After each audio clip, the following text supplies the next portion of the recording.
Music by Santosh ji.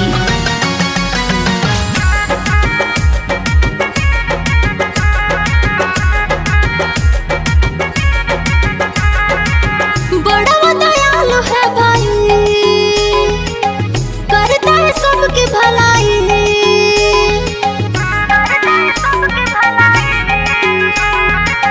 बड़ा दयालु है भाई, करता है सबकी भलाई।